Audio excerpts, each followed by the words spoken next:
اسجد اب مجھ سے ناراض ہے، کہیں وہ مجھے چھوڑ ہی نہ دے۔ اگر اس نے ایسا کیا تو میں کیا کروں گی؟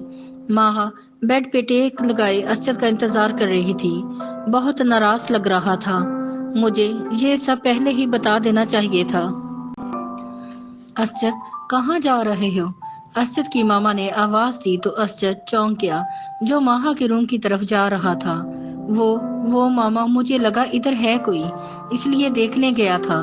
اچھا ٹھیک ہے، اب ٹائم کافی ہو گیا ہے، جا کر آرام کرو اور سو جاؤ اب۔ اسجد ناشتے کی ٹیبل پہ پہنچا تو ماہا کی طرف دیکھا جس کا چہرہ مرجھایا ہوا تھا۔ کیا بات ہے ماہا بیٹا، طبیعت تو ٹھیک ہے نا؟ پھپھو نے ماہا کی طرف دیکھتے ہوئے کہا۔ اسجد نے بےتابی سے ماہا کی طرف دیکھا۔ پھپھو کچھ طبیعت ٹھیک نہیں لگ رہی، ماہا نے کہا۔ جوس کا گلاس پھپھو کے پاس رکھتی ہوئی ماہا کی پیشانی پہ پھپھو نے ہاتھ لگاتے ہوئے کہا، اوہو تمہیں تو تیز بخار ہے، بیٹھو تم، اگر طبیعت ٹھیک نہیں ہے تو نہ اٹھتی ابھی، تھوڑا آرام کر لیتی اور چلو کچھ کھا لو اب۔ پھپھو کے اس پیار بھرے جواب میں ماہا نے تھکی ہوئی آواز میں کہا، نہیں پھپھو دل نہیں کر رہا ابھی۔ اچھا چلو بیٹا اسجد ماہا کو اس کے کمرے میں چھوڑ کر آؤ، تم دھیان سے ذرا، پھپھو نے اسجد کی طرف دیکھتے ہوئے کہا تو ماہا، نہیں پھپھو جان میں چلی جاؤں گی۔ اچھا ٹھیک ہے بیٹا، خیال سے۔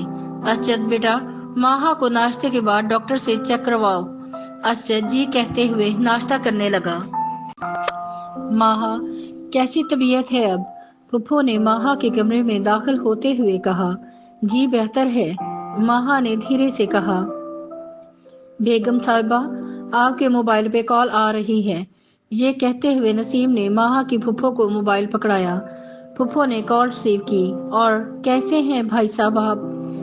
کس بات کی مبارکباد؟ پھپھو کے چہرے پر خوشی کے اثرات نمایاں ہونے لگے۔ آپ کو بھی مبارک ہو، آپ بھی نانا بن گئے ہیں۔ انایا کیسی ہے؟